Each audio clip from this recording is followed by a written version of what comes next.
warahmatullahi wabarakatuh. Nama saya Angel Nila Septi dari jurusan Akuntansi Syariah, Fakultas Ekonomi dan Bisnis Islam IAIN Tulungagung. Di sini saya akan menyampaikan hasil laporan PPL saya, di mana PPL kali ini berbeda dengan sebelum-sebelumnya dikarenakan ada pandemi COVID-19. Maka PPL dilakukan di desa masing-masing, di mana saya mengambil tempat di BUMDes Karya Sejahtera Desa Penghuni, Kecamatan Pucanglaban, Tulungagung.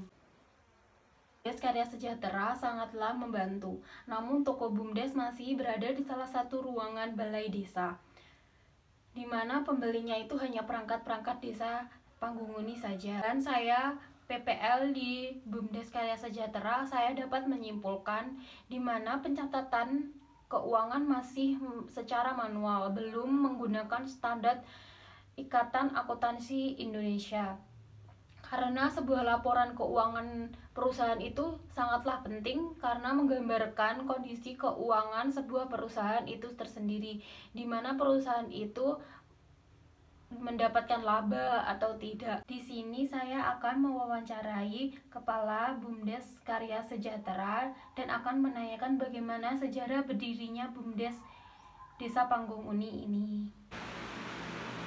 Pak, saya mau tanya bagaimana sejarah berdirinya BUMDes Karya Sejahtera ini. Terima kasih. Terkait dengan sejarah berdirinya BUMDes Karya Sejahtera Desa Penghuni, itu berdiri tahun 2017, yang mana di situ awal berdirinya itu diketuai oleh Bapak Yaudi karena suatu kendala yang tidak bisa diatasi oleh Pak Yaudi, sehingga Kepala Desa bersama BPD, LPM mengadakan rapat untuk penggantian ketua BUMDes sekaligus pengurus, dan pengurus yang di-SK-kan oleh Kepala Desa yaitu pada tahun 2018. Sejarah berdirinya BUMDes. Misalnya unit usaha apa yang menjalin kerjasama di sini? Ya. Sebetulnya unit-unit usaha BUMDes itu mulai saya menjadi ketua BUMDes itu sudah ada 4 unit usaha, dan itu bukan unit kerjasama, tidak, tapi kita membangun dari awal, yaitu diantaranya percetakan paving, kemudian jasa servis elektronik, ada desain grafis, kemudian percetakan undangan, segala macam undangan, baik pernikahan, untuk undangan kenduri itu juga ada. Dan pada tahun 2019 ini 2020 itu sudah bekerja sama dengan Pos Indonesia, yaitu dengan unit usaha pembayaran online, ada pembayaran BPJS, kemudian pembayaran listrik, beli pulsa, itu sudah ada di BUMDes Karya Sejahtera. Selain itu, mulai dari awal berdirinya BUMDes, unit usahanya itu kios yang diletakkan di balai desa untuk mengcover kebutuhan administrasi yang ada di desa Penghuni. Itu sekilas unit usaha dari BUMDes Karya Sejahtera. Selama berdirinya BUMDes Karya Sejahtera ini, kendala yang dihadapi apa aja? Ya, terkait dengan kendala-kendala yang kami hadapi, khususnya dari pengurus sendiri, itu masalah SDM. Pertama, SDM, sumber daya manusia dari semua pengurus itu, karena basicnya itu juga berbeda-beda, sehingga kami mengalami kendala. Tetapi pada tahun 2018 akhir sudah kami kirim ke Yogyakarta untuk mengikuti pelatihan BUMDes se-Jawa yang berada di Sleman, Yogyakarta. Yang kedua kendalanya yaitu permodalan. Ya pasti tidak penyertaan modal, yang mana di situ hanya bersumber dari dana desa.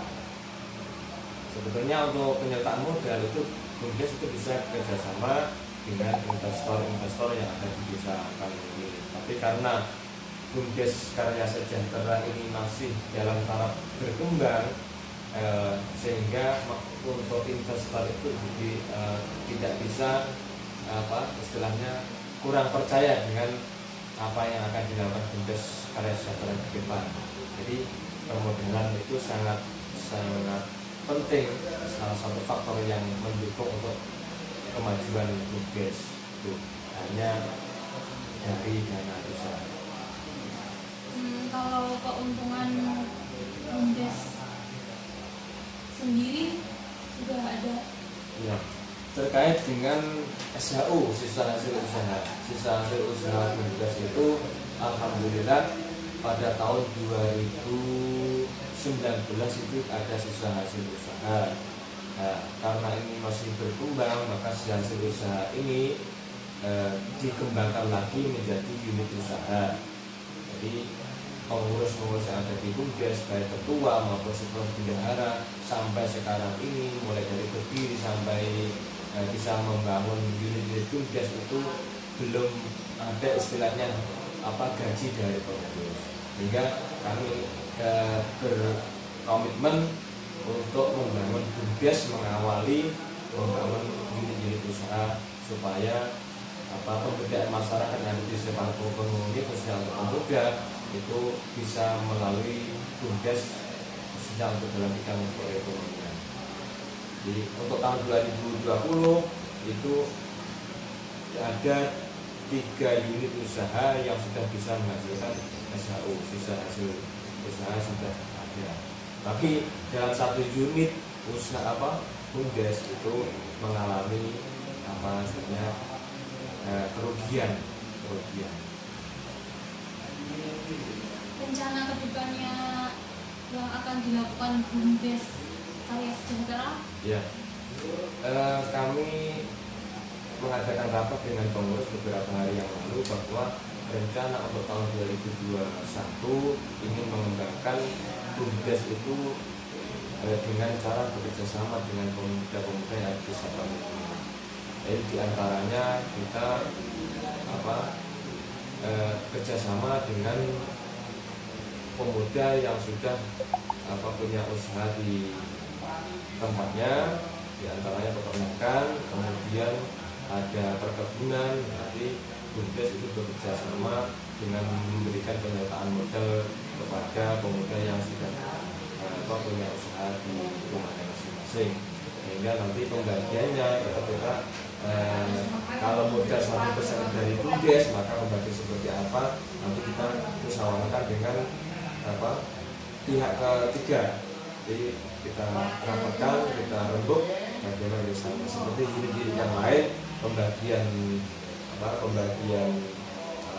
hasil usaha itu ada yang 75%, 25%, ada yang 70%, ada 30%, 30%-nya ke BUMDes, 70%-nya ke unit usaha. Itu sudah ada aturannya di unit usaha masing-masing.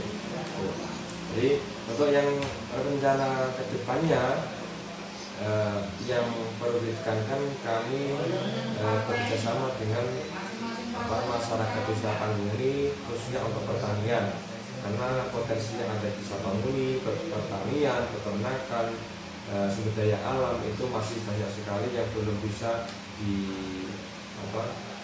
maksimalkan kemanfaatannya. Jadi nanti kita seperti insya Allah 2021 kita laksanakan. Terima kasih Pak atas waktunya. Ya, sama-sama. Semoga BUMDes Karya Sejahtera bisa menjadi solusi untuk masyarakat desa Pangguni, terutama dalam bidang perekonomian.